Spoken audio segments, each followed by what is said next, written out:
Pecos Bill Tames a Rough Bunch. Retold by Sharon Fear.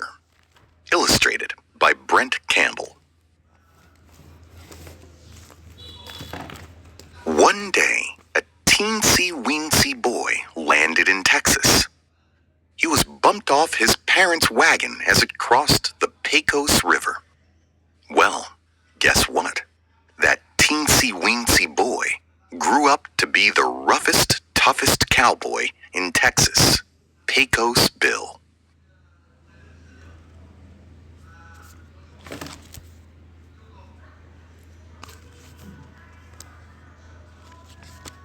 Left behind and lost, little Bill had some luck that day. A pack of Texas coyotes found him. Those kindly coyotes took him in and raised him up. They treated him just like one of their own. In fact, Bill thought he was a coyote.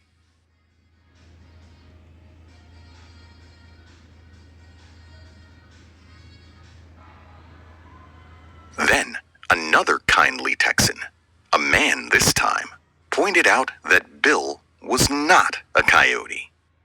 "You got no tail, son," the man said. Bill looked behind him. It was true.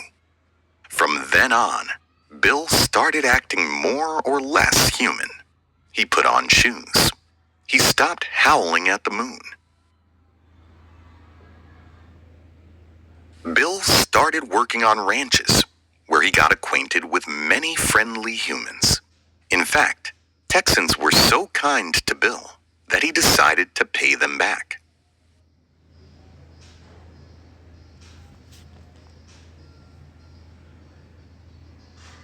First, he invented the cowboy life. He showed Texans how to jump on a wild horse. He showed them how to ride it, bucking and twisting, until it became a friend for life.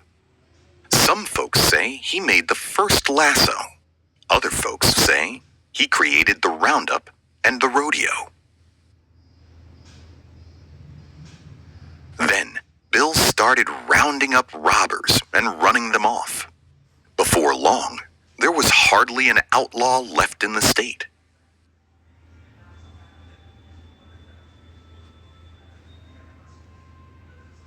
When tornadoes came roaring into Texas from Oklahoma and Kansas, Bill just jumped on and rode them right into the ground. There they lay, whimpering little puffs of wind. "And stay down," Bill would say. One day, Bill looked out over Texas, and something felt wrong. There was not an outlaw or a tornado in sight, not even a bloodthirsty mosquito. Was there any trouble left in the state? It sure didn't seem like it. That was the problem. Texas was just too tame for the untamed likes of Pecos Bill.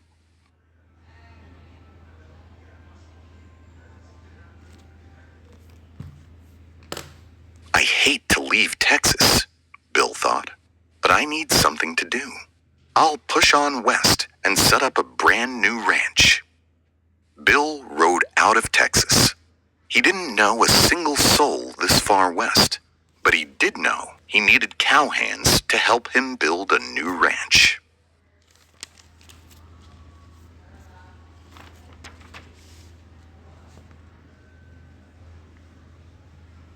Bill started asking around.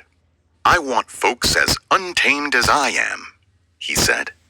"I want 'em rough and tough, unwashed and impolite. I want folks who can ride all day and—" "Whoa," said an old-timer. "That sounds like the rough bunch camped up in that canyon. People say they eat nails for breakfast." "Sounds like the folks for me," said Bill. Off he rode into the canyon. Bill hadn't gone far when his horse got spooked. He bucked off Bill and his saddle and hightailed it into the dusty distance. Well, Bill was stunned. He had never been thrown before in his life. Something had terrified his old friend. What was it?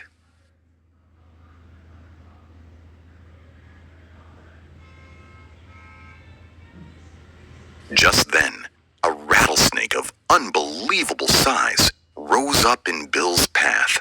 It flicked its forked tongue. It showed its giant fangs. "Stop!" cried Bill. "I'm Pecos Bill. I'm half coyote and half cowboy. Don't make me hurt you." But the snake didn't listen.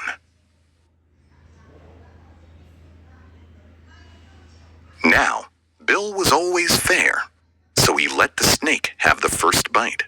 Then he wrestled it to the ground and tied it in knots. "I need a new bullwhip," Bill said, "and you are it."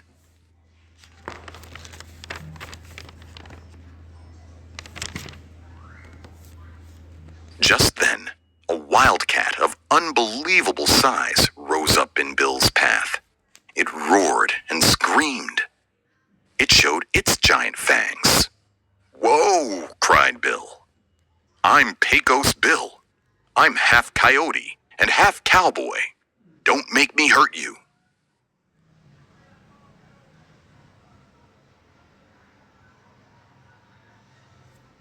Then Bill had a thought.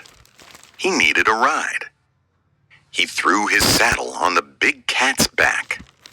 He rode it, bucking and screaming, until it was worn out and meek as a kitten. "Thanks for the tussle," said Bill. "Now giddy up."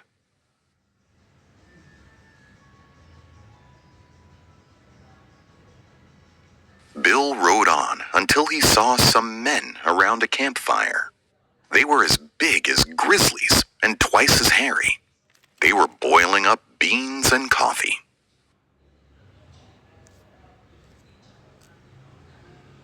"Howdy, boys," said Bill, all friendly-like. "How about sharing your grub with a hungry cowboy?"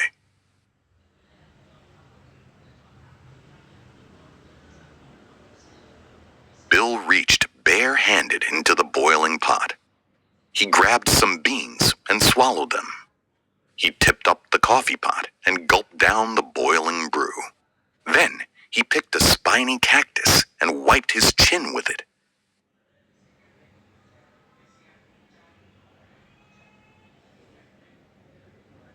"Now, boys," said Bill, "who's the boss around here?" The boys took a long look at the man who rode a wildcat, cracked a rattlesnake whip, downed boiling hot grub, and used a cactus for a napkin. They whipped off their hats. "You are," they cried.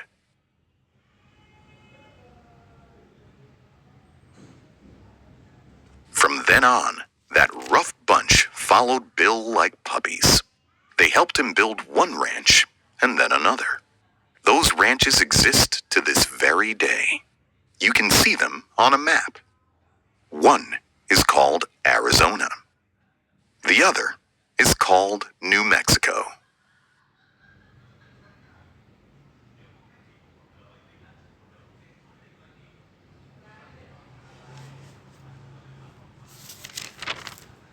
Tall tales. In their original form, tall tales were oral stories that weren't written down. People gathered to hear storytellers tell exciting, wild tall tales out loud. Tall tales usually centered around fantastic characters, often heroes, who lived on the American frontier. Their stories helped to explain the origin of natural landmarks, such as mountains and lakes. Tall tales are called tall because they are exaggerated stories about larger-than-life characters. Not much about these tales is true, and their main purpose is to entertain. Although fun, tall tales often misrepresented indigenous peoples and the impact of Western expansion on native lands. Good job!